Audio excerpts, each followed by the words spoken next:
निवेदन सभी मेरी जीजियों से, मेरे जीजाओं से, मेरी बेटियों से, बेटाओं से, मेरी माताओं से, श्रावण के महीने के जितने सोमवार रहें, प्रत्येक सोमवार को शंकर जी का अगर मंदिर जा सको तो ठीक है, ना जा सको तो शिखर का दर्शन, और वो भी ना कर सको तो अपने घर में जो शिवलिंग है उस पर 3 बार, 3 छोटा सा लोटा ले लो, बड़ा लोटा ले लो, कैसा भी 3 बार शिव जी का नाम लेकर 3 बार जल को अवश्य चढ़ाएं। जितने सोमवार पड़े श्रावण के महीने में आप 3 बार, भले 1 लोटा जल है उसी को रोक रोक कर 3 बार चढ़ाओ, और 3 बार चढ़ाओ। जैसे शिव मंदिर में 3 ताली का नियम है, सावन महीने में 3 लोटा अर्थात 2 लोटा जल पर रुककर 3 बार अगर जल चढ़ाया जाता है तो ब्रह्मा, विष्णु और महेश उस जल को स्वीकार कर कर तेरे घर का भंडार भर देते।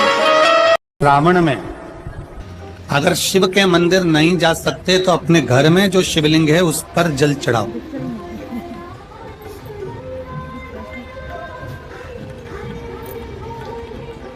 और यदि आप अपने शंकर के घर में शिवलिंग पर भी जल नहीं चढ़ा पा रहे हो तो किसी बेलपत्री का वृक्ष हो, उस वृक्ष के नीचे भी जल चढ़ाओ।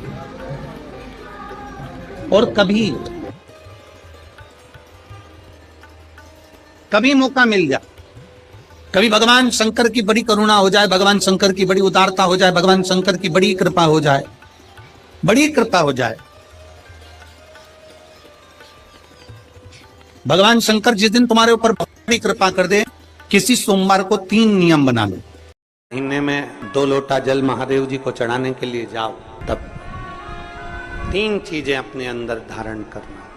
पहले नंबर का तो 2 लोटा जल जब घर से लेकर जाओ तो जरूरी नहीं कि दोनों हाथों में लेकर आओ, 1 लोटे के ऊपर दूसरा लोटा रखकर दूसरा हाथ से अगर कोई काम हो, पल्लू लेना हो या कोई कार्य हो तो कर सकते। 3 कार्य में से 1 कार्य बाबा को 2 लोटा जल, दूसरा कार्य बेलपत्री के वृक्ष के नीचे बैठकर भगवान शिव की मंत्र जाप करना, और तीसरा कार्य सावन के महीने में प्रयास करना कि 1 वृक्ष बेलपत्री का जरूर लगाना जो वृक्ष बढ़ सके और आने वाली पीढ़ी के लिए आपको कथा में कहा था कि श्रावण के महीने में मेरे देव आदिदेव महादेव की दुगनी भक्ति, मतलब 1 लोटा जल नहीं, कितना 2 लोटा जल शिव को समर्पित करके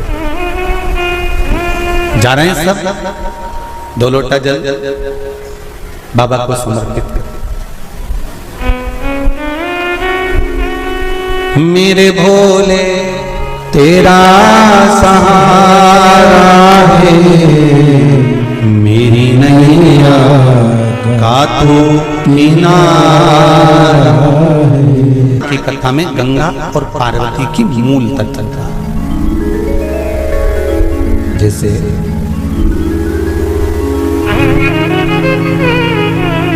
श्रावण का महीना आता है तो गंगा मैया और पार्वती मैया ये दोनों सृष्टि के भार जब भगवान शंकर पर आ जाता है 4 महीने तक, जिसको हमारे यहाँ चतुर्मास कहा जाता है, तो ये 4 महीना जब चतुर्मास का आता है तो सृष्टि का संपूर्ण भार मेरे देवादिदेव महादेव पर आ जाता है। और देवादिदेव महादेव पर जब सृष्टि का भार आता है तो केवल अकेले महादेव इस भार को नहीं उठाता, इस भार को उठाने के लिए गंगा और माता पार्वती भी उनके नजदीक में आकर खड़ी हो जाती है।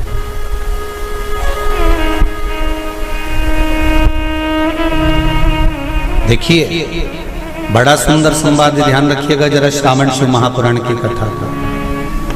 श्रावण के महीने में किसी भी 1 सोमवार को अगर व्यापार नहीं चल रहा है, नौकरी नहीं मिल रही है, तो कोई तकलीफ आ रही है, तो कोई कष्ट आ रहा है, कोई रोग बढ़ रहा है, डॉक्टर से ऐसा लग रहा है कि ये बड़ी बीमारी बताने वाला है, शरीर में कोई गांठ पड़ गई है और वो जांच के लिए गई है, तो बिल्कुल श्रावण के महीने में किसी भी 1 सोमवार को गंगा जल लेकर जाइए शिव मंदिर में, शंकर जी के मंदिर में थोड़ा सा गंगा जल नंदी को समर्पित कर कर, थोड़ा अशोक सुंदरी को समर्पित कर कर, थोड़ा गणेश और कार्तिकेय को समर्पित कर कर, थोड़ा सा गंगा जल जया विषहरा शामरीबारी दौतली और देव को समर्पित कर कर, थोड़ा सा गंगा जल शिवलिंग को समर्पित कर दो। उस गंगा जल को वापिस झेल कर लेकर आओ। 3 दिन तक लगातार उस गंगा जल को पीना प्रारंभ करो। उसके बाद जांच के लिए आप कहीं पर भी जाइए, बाबा कृपा जरूर करेगा, ये निश्चित था। सावन में बस इतना ही करो। सोमवार का आपको स्मरण मालूम होगा, सावन के कई बार 4 सोमवार पड़ जाते हैं, कई बार 5 सोमवार पड़ जाते हैं। 5 सोमवार का आप लोगों ने तो सुन रखा होगा ना, 5 सोमवार की महिमा क्या है। सावन के महीने के 5 सोमवार की महिमा क्या होती है, तो कहा अगर 5 सोमवार सावन के महीने में पड़ जाते हैं तो शिव पंचायत का पूरा पुण्य एक शंकर पर जल चढ़ाने से पूरा फल प्राप्त हो जाता है। शिव पंचायत श्रावण का पहला सोमवार होता है शिव तत्व का, श्रावण का दूसरा सोमवार होता है देवी तत्व का, मां दुर्गा, मां भवानी।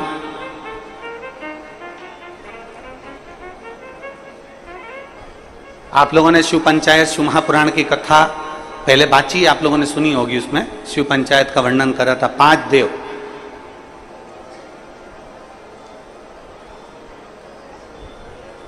शंकर भगवान, स्वयं पंचदेव में प्रथमता प्राप्त कर कर बैठते, मां दुर्गा, भगवान नारायण शिव पंचायत में, भगवान भास्कर देव और स्वयं भगवान शिव के सुंदर आनंद धारण करने वाले श्री गणेश पंच।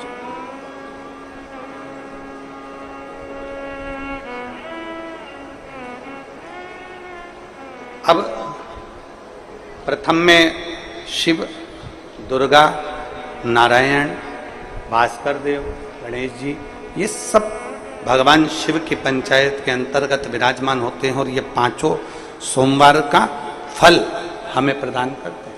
5 सोमवार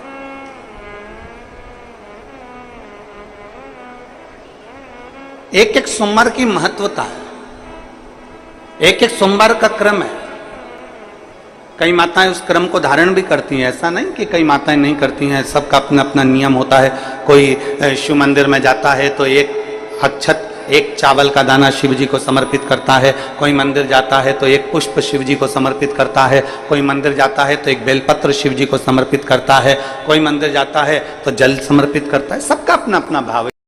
सावन के महीने में जिस व्यक्ति पर कर्जा बहुत ज्यादा मात्रा में हो जाता है और कर्जा चूकता नहीं है, आप बहुत प्रयास कर लिए, कभी मौका लगे कर्जा मुक्ति के लिए, अगर कोई श्रेष्ठ वृक्ष माना गया है तो वो बट का वृक्ष माना गया महाराज। इसलिए प्रशासनिक कार्य के लिए, मानसिक टेंशन में, परेशानियों में बटकेश्वर महादेव का स्मरण किया जाता है। और यदि निवेदन करूंगा, बहुत ज्यादा यदि आपको कर्जा हो गया है, बहुत ज्यादा कर्जा हो गया और वो कर्जा चूक ही नहीं रहा, तो थोड़े दिन बड़ के पेड़ के नीचे आप बटकेश्वर महादेव के लिए 1 लोटा पानी, उसमें थोड़ा सा पिसा हुआ चावल पीस के गला लेना, चावल को और पीस लेना, पीस के उस पानी में मिला लेना और मिलाकर उसमें थोड़ी सी हल्दी पीसी हुई डालकर बटकेश्वर महादेव के नाम से बड़ के पेड़ के नीचे अपनी कामना कर कर जो कर्जा हुआ है उस कर्जे का भान देते हुए, स्मरण देते हुए छोड़ दीजिए महाराज। 2 या 3 सोमवार एक ही जगह पर करना। भंडारी भोले भंडारी, भंडारी भोले भंडारी, ओ भंडारी भोले भंडारी, भंडारी भोले भंडारी। अरे तेरी जटा बड़ी प्यारी ओ भोले भंडारी, तेरी जटा बड़ी प्यारी ओ भोले भंडारी। बाबा तेरी जटा बड़ी प्यारी ओ भोले भंडारी, तेरी जटा बड़ी प्यारी ओ भोले भंडारी। बड़े आनंद में दोनों हाथों से ताली सेवा देते हुए